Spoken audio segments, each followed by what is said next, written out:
Assalamualaikum warahmatullahi wabarakatuh. Nah, di sini kami sudah bersama salah satu mahasiswa Universitas Negeri Padang yang bernama. Perkenalkan, nama saya Egy Sanda. Nah, jadi kita langsung saja mulai wawancaranya ya. Jadi menurut Anda, mengapa mahasiswa saat ini lebih memilih berinteraksi di media sosial dibandingkan berkomunikasi secara langsung? Menurutku, fenomena ini mencerminkan perubahan pada komunikasi akibat perubahan revolusi digital.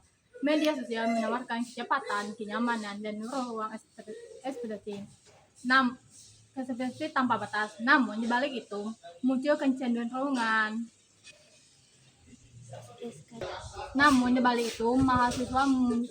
Mahasiswa menggunakan media sosial untuk menghindari sosial yang tidak melelahkan atau tidak nyaman. Artinya bukan sekedar kebiasaan, tetapi juga bentuk pelarian dari interaksi sosial yang menuntut empati dan komitmen emosional lebih besar. Baik, selanjutnya, menurut Egy, apa dampak sosial dari psikologi dari kecenderungan tersebut bagi mahasiswa? Menurutku ya, dampaknya sangatlah serius. Secara sosial, mahasiswa kehilangan kemampuan untuk membangun hubungan yang autentik dan empatik. Mereka mungkin punya banyak teman, tapi daringnya tetap minimal kedekatannya nyata. Secara psikologis muncul gejala sosial yang konversasional dan fear of missing out atau FOMO yang bisa menurunkan rata kepercayaan diri.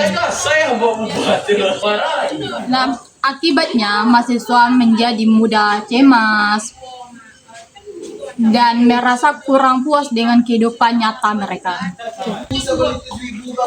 Nah, apakah penggunaan media sosial yang tinggi bisa mempengaruhi kualitas akademik mahasiswa?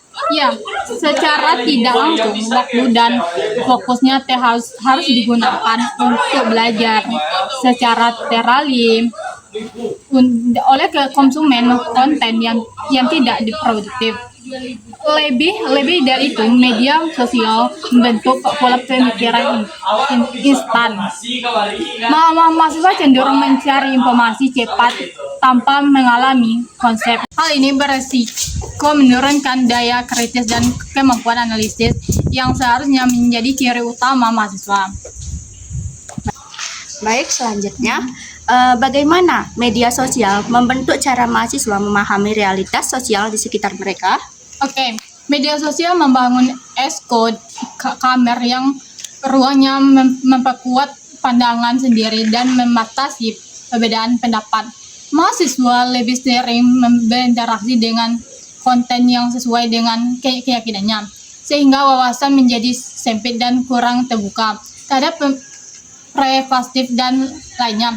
Akibatnya, kemampuan berpikir kritis dan toleransi sosial ikut menurun.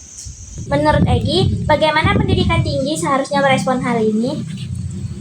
Menurutku ya, pendidikan tinggi tidak bisa hanya menekan aspek akademik, tetapi juga harus menanamkan digital estetik dan kecerdasan sosial. Kampus perlu menyediakan interaksi nyata seperti proyek, kolaborasi, jurusan debat terbuka, dan kegiatan sosial agar mahasiswa terbiasa berdialog secara langsung. Dosen pun perlu menjadi teladan dalam memanfaatkan media digital secara bijak dan produktif.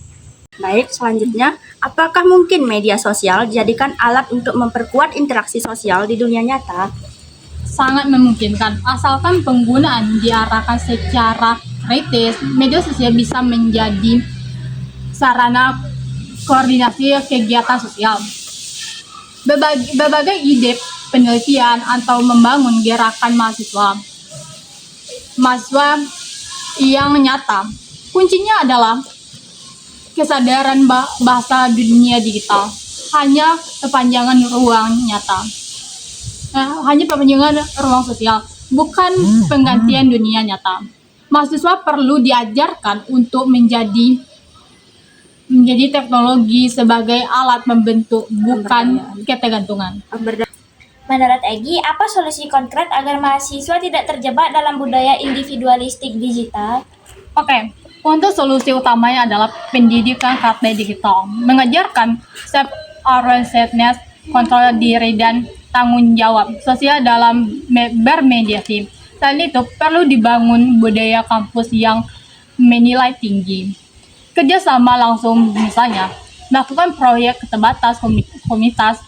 Ketika interaksi nyata kembali dihargai, mahasiswa akan menyadari bahwa hubungan antar manusia yang sejatinya tidak bisa digunakan oleh layar. Baik, terima kasih kepada Egi karena telah bersedia kami wawancarai untuk saat ini dan meminjamkan waktunya. Mungkin itu saja kami akhiri. Wassalamualaikum warahmatullahi wabarakatuh.